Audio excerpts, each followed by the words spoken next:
And now it's Deborah Kobylt Live. Hi, everybody. Thanks for joining me today on our show, Deborah Kobylt Live. And please welcome Lisa L. Lewis, author of The Sleep Deprived Teen, Why Our Teenagers Are So Tired and How Parents and Schools Can Help Them Thrive. Thank you so much for joining us. This is a terrific book. I read it cover to cover. I have 3 sons, and sleep is everything, right, Lisa? It is indeed. Thanks so much for having me today. Yeah. First, let's talk about sleep and teens. Why aren't they getting enough sleep? Because I know with my teenagers, maybe I'd get up in the middle of the night, they're still up, and I'm thinking, oh my gosh, they have to get up in 3 or 4 hours. And then getting them up was always the greatest challenge because then they couldn't get up. And then I imagine the rest of their day just followed suit. Why aren't they getting enough sleep? It's got to be hormonal, right? Yeah, no, that is a great question. And I think it's a great one to start with because there are a lot of sort of misconceptions out there about our teens. So often people think, oh, well, if they're so tired, they should just go to bed earlier, they're lazy, et cetera. And that is not the case at all. Yeah. So, and you remember, I'm sure when your kids were younger, they fall asleep easily, relatively early in the evening, and then they pop out of bed at 6 a.m., 6:30 a.m. They're ready to go. Well, they hit the teen years, none of that is the case anymore. And No. that's actually because they undergo a shift in their internal body clock. So they're on a different schedule than they were as kids, but also than us as adults. So what happens is at puberty, their circadian rhythm shifts to a later schedule. So that's a very complex process. And, I am a parenting journalist. I'm not a medical expert, so I will give you sort of the high level summary here. But melatonin is the hormone that primes us to feel sleepy.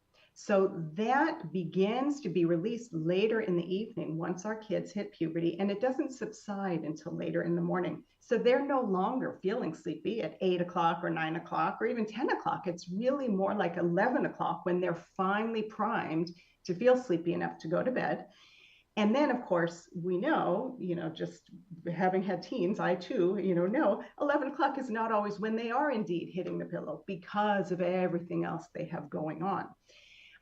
But then you just sort of do the math because even though they're starting to look like adults, they don't yet have our adult sleep needs. They still need 8 to 10 hours of sleep every night. So if they're not going to bed until 11 or midnight or sometimes later because of all the things they've got going on, and then they're waking too early for school, you can see why they end up being sleep deprived. Mm-hmm. So how do you get a kid to go to bed? Because you said all that they have going on. They do have a lot going on. It's interesting. My kids, all 3 of them are completely different people, right? I know that one is an athlete, and I know by being involved in athletics, he had to get stuff done, right? If he wanted to continue to be involved in athletics, but not everybody's an athlete, right? Other people are more academic, and other people prefer theater or whatever it is. But I know that mine very often, depending upon the kid, would start their work much later. And I would think, Yes. uh-oh, as a parent, what do you do? Do you stay out of it? Do you knock on the door and get yelled at? Like, what do you do? How do you help? Yeah, no, great question. Um, and well, there's sort of 2 pieces there because let's talk about the nighttime piece first, but then there's also the morning piece, which is equally important. You look at where their sleep is being, what are the two points where we can have an effect? It's either what time they go to bed or what time they wake up. Looking Hmm. at the nighttime piece. So first of all, as I'd mentioned, they have this internal body clock that's set to a later schedule. And yet, as we know, just by looking at our teens, we see they're not going to bed at 11 often. Um, and often that is because of everything they have to do. That's complicated. One of the things that I recommend is that parents sit down with their teens, take a look at everything they have in their schedules, because teens now, it certainly feels like for me when I look back at what I had as a teen compared to what the average teen has now, teens have more more commitments in their schedules these days. Yeah, Look at yeah. how everything's ramped up. They're not just taking one AP class, they're taking several. each of which has an increased homework load. They're not just doing one extracurricular, they're doing several. And maybe that includes a club sport. Maybe they've got a job on top of that. So you sort of have to look at the fact that no matter how much we add in the schedule, there's still only 24 hours in that day. And once you map out, they've got their hours in school, they've got the hours for each class, which are more hours of homework based on the level of classes they're taking. They've got the allocated hours for all their activities. And then you look at, is there even a window left for them to have the opportunity to get 8 to 10 hours of sleep? Because if there's not, that's part of the problem. You know, it really truly could be that they are overscheduled. And so that's one piece to look at. The other certainly is helping them with planning, because they have a teen brain, which is still under development. Their executive functioning is still developing. That, you know, they don't yet have the same planning skills that we do as adults. So it may well be that they do need a little assistance so that they aren't leaving everything to the last minute. That's something certainly where parents can play a role. So I would say, just in terms of their workload issue, those would probably be the two biggest, looking at, do they have too many things in their schedule, and then helping them manage their time. All right. So I'm going to ask you this. Very often they do have too much in their schedule, but very often a lot of it is, you know, the schools will say, well, if you want to get into certain schools, you got to do 3 or 4 APs. That happened with one of my sons. The other one couldn't take enough, right? They were like actually easy for him. It's like, oh my God. And the third one, he wanted to play sports. So, but that first one of mine, right? When they said, oh, he's got to take this and this and this, I'm like, how could you have a theater kid taking AP chemistry and bio just to get, like, I didn't get that. So we've got to work with schools, people. Like, I don't understand. I think a lot of times the pressure comes from the school. Do you agree with that? You know, I think it is, schools are one source, parents are one source, peers are one source. Yeah. It is a reality that they are feeling this pressure, but I think it does depend based on what community you're in, you know, what school you're in, et cetera. There are some schools, interestingly, that have put limits in place of how Yeah. many AP classes kids are allowed to take. You know, then there's usually some sort of a loophole, like, well, with parent approval, they can take more. But that is something absolutely for parents to be aware of, to think about in the Yeah. long run. Is that one additional AP class going to make or break your child's future? Yeah. Probably not. However, it may have a real and detrimental impact on their mental health. And I think that's the other piece here, is that we have to remember it's cutting into their sleep, but it's also affecting everything else. And again, the piece that seems most relevant right now specifically is teen mental health. And when they're sleep deprived, it's exacerbating depression, anxiety, suicidality. They've already gone through so much these last few years, as we all have. But I mean, I just feel like it was even harder on our teens in some ways. They lost out on some of those developmental opportunities, you know, teens who lost out on getting to go to homecoming and all those kind of markers. It did leave an impact on them. And I think we have to be mindful of that and of what happens when they end up being sleep deprived. Yeah. Let's talk about that, about the mental health issues when you don't get the sleep. We could start with some of the most critical. Teen suicide, which is so terribly terrifying for me to even discuss. I know parents who've been in that situation, and it is a terrifying thing to, like I said, to even discuss. The anxiety, like, how do we help them with all that? How do we help them understand that if you put your head on the pillow and rest, you really might feel better, you know? Yeah, no, and I mean, I literally had a bit of a chill when you were just discussing, because as a parent, that's one of our deepest fears, that something's going to happen to our kids. And it is a real risk, and it has unfortunately been increasing. And there is a link between sleep and things like suicidality. I mean, there was one study done in Fairfax where they found that each hour of lost sleep for teens was linked to a 42% increase in suicidal thoughts and a 58% increase in suicide attempts. So this is chilling, and this is real, that there is this link. I should back up and say it's not just teens. We are all more reactive and impulsive when we haven't had enough sleep. And unfortunately, that impulsivity sometimes does play into, you know, suicidality. But because teens' brains are still under development, they are less well equipped to be able to deal with sleep loss. We have a fully functioning prefrontal cortex. So that helps kind of balance out that increase in intense emotions that you feel when you haven't gotten enough sleep. I mean, I don't know about you, but I know I'm more crabby if I haven't gotten enough sleep. I do feel things more intensely. I like to joke, it's just that the world suddenly became more irritating. But it's a real thing that happens to us, but we can sort of ride it through easier than our teens can.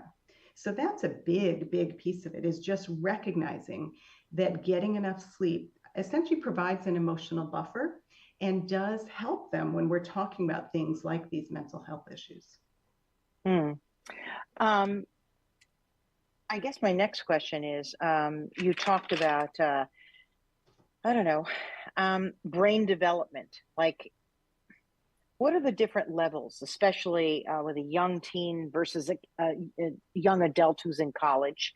How it helps with the future of developing the brain? Am I making sense with that question? Yeah. Well, so it was interesting because when I started looking into it, I didn't know any of this, and I don't, think the average parent does have a real understanding of some of the stuff that's going on. So I sort of say that the book that I wrote, The Sleep Deprived Teen, was essentially written for somebody like me before, as my kid was starting high school, before I knew all this, because I think it is so important to just have an understanding of what's going on. But the basic overview is that there's, obviously a tremendous amount of brain development that takes place in utero in those first few months of life. The second most critical stage is during the teen years, because that is when all of this refinement is taking place. There's basically two major processes going on: pruning and refining. And so pruning has to do with pruning out the excess brain cells that aren't being used, because there's an overabundance that's created at first.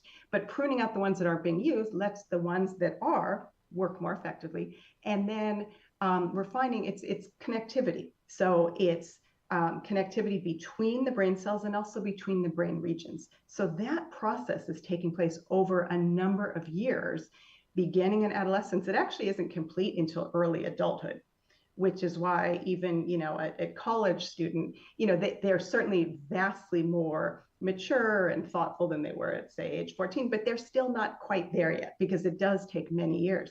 But this is taking place while they're sleeping.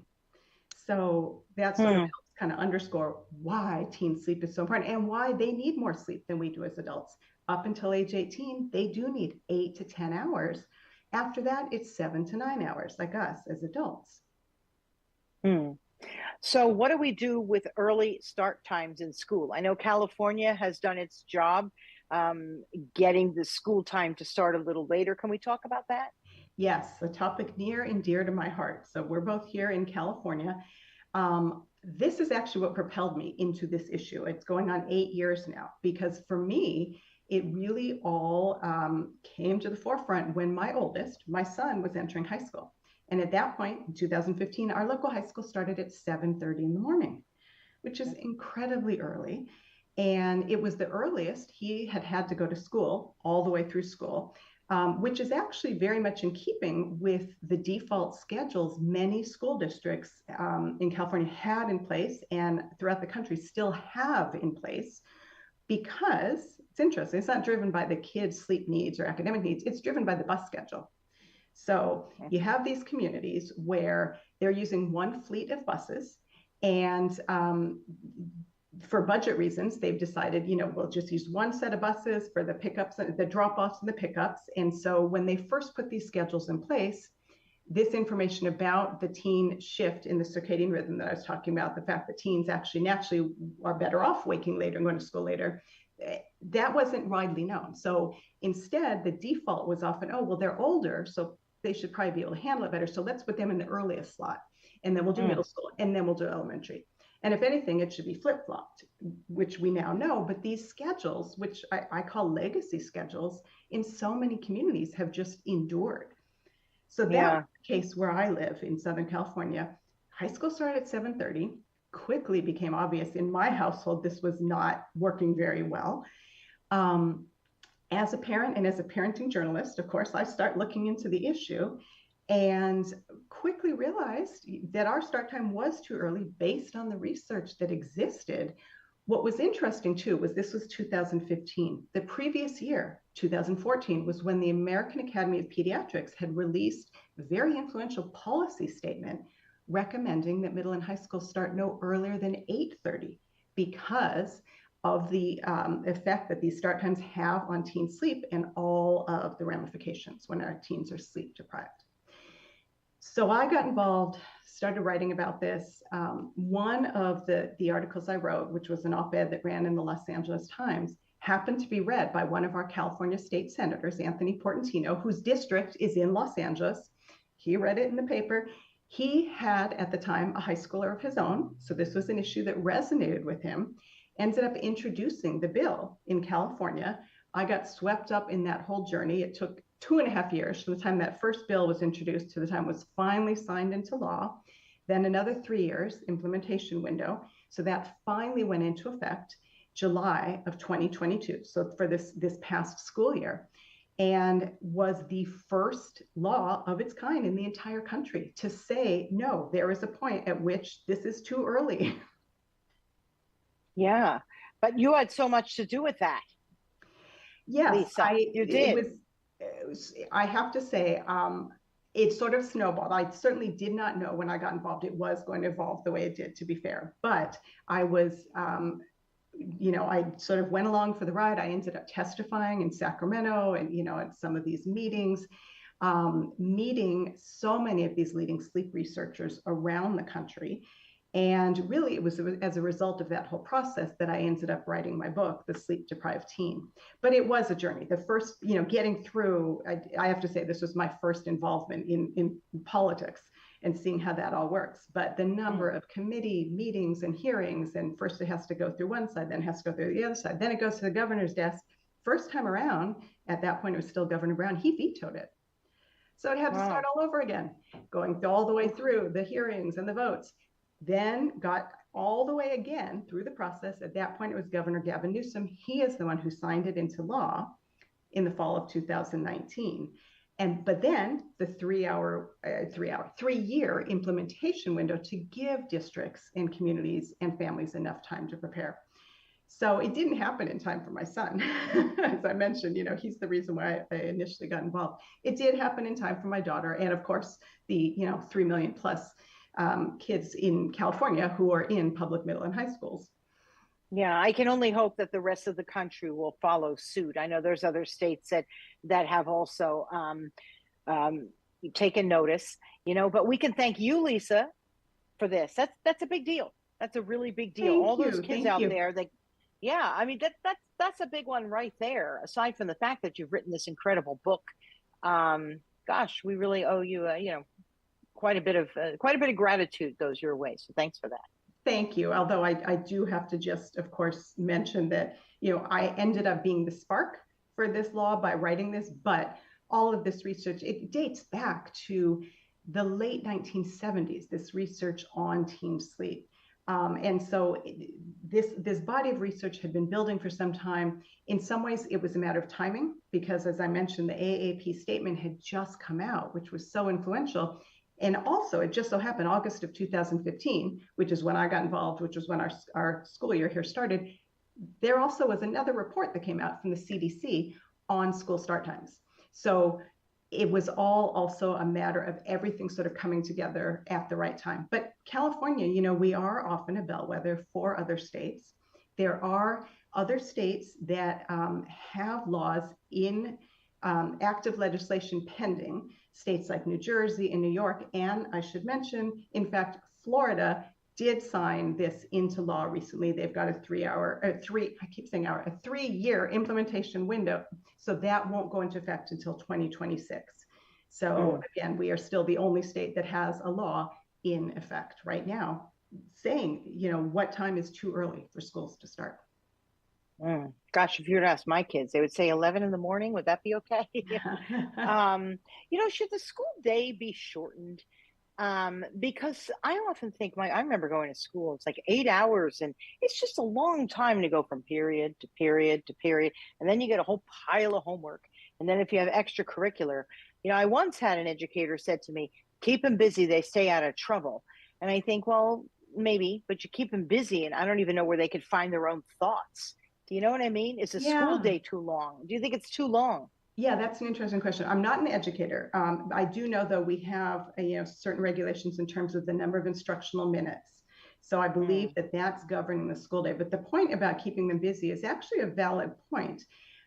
So when you look at starting schools later, you essentially shift the whole school day later. So our local school used to go 7:30 to 2:30. The new schedule is 8:30 to 3:30. In fact, those afternoon hours happen to be when teen crime goes up. So there is something to that. Having teens mm, who don't have anything going on, that is a time they are actually better off in school. So this schedule of starting later and ending later has benefits on both ends.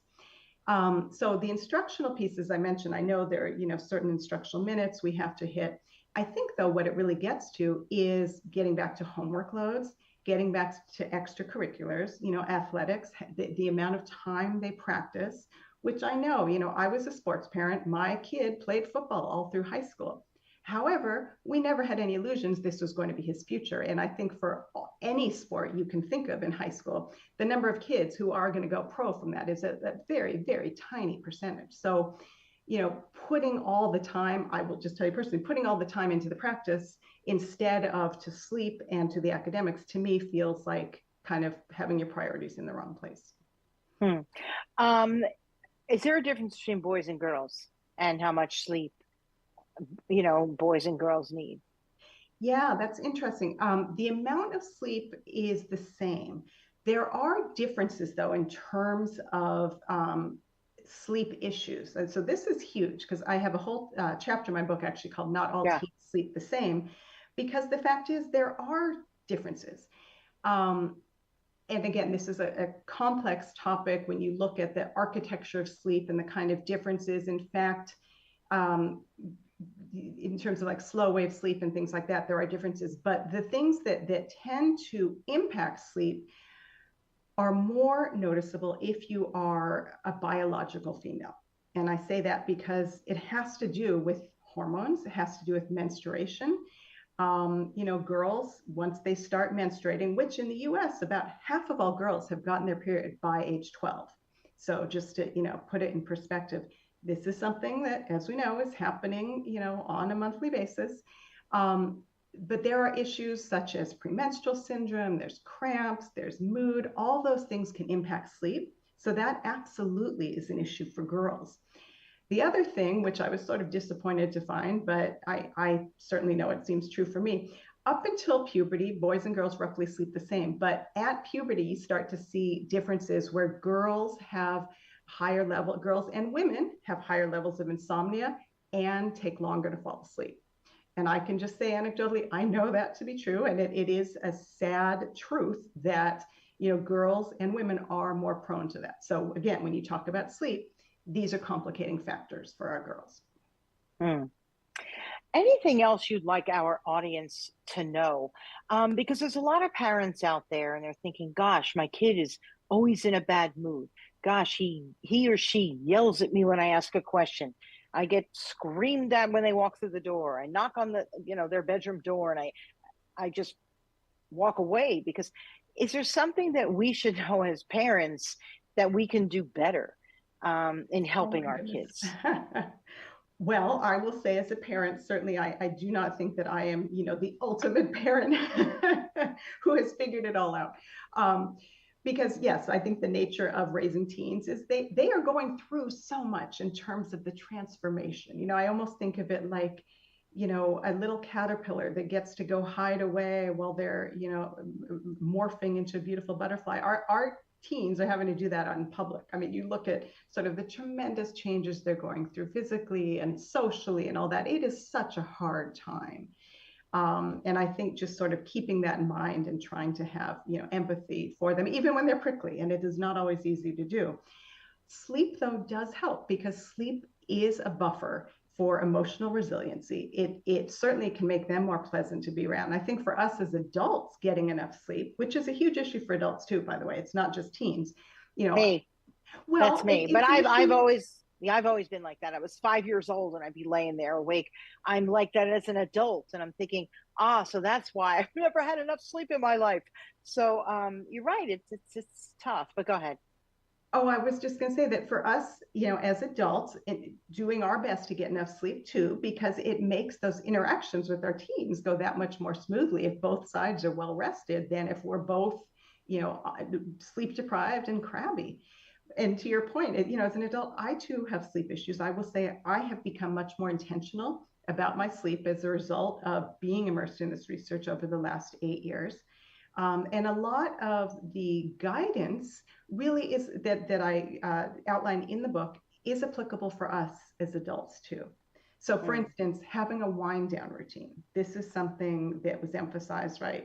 So many of the researchers I spoke with, and it makes sense when you think about it. We did this for our kids when they were little, right? You would sit there and read a book and you would snuggle in it. I don't know about you, but my oldest, it was like an hour-long process, and I'd slowly be trying to back out of the room. Well, yes, we don't have to do that anymore when they're teens, but they still need that transition time, as we do as well as adults. So guidelines for things like tech use, which again is a whole issue, but the recommendations are get off your devices an hour before bedtime. Do something else that's going to help you wind down. If our teens are, Snapchatting or playing a video game, that's obviously keeping them more awake and revved up. Same for us. If we're scanning the news headlines on our phone sitting in bed, that's not helping us drift off. So coming up with something that is, whether that's reading a book, an old style, old school book, taking a warm bath, coming up with something, but it's figuring out what works for you and doing that every night and trying to do it in the same sequence too, because it kind of helps prime your brain like, oh, okay, so we're now shifting into wind down mode. So something like that is tremendously helpful for our teens, but also for us as adults. Beautiful. Any parting words that you'd like to tell our audience that perhaps I didn't ask you? I mean, there's a lot to cover in this book, people. It's a terrific book, easy to read too. So you can pick it up, find the chapter you want. I just happened to open up and it said sleep and sports. If you want to touch on that, that's great. Or anything else that you think is really critical for my audience to know. Yeah, absolutely. So a couple things. The first would be certainly for sports. There is a whole chapter, as you mentioned, but the overarching message is sleep is a competitive advantage.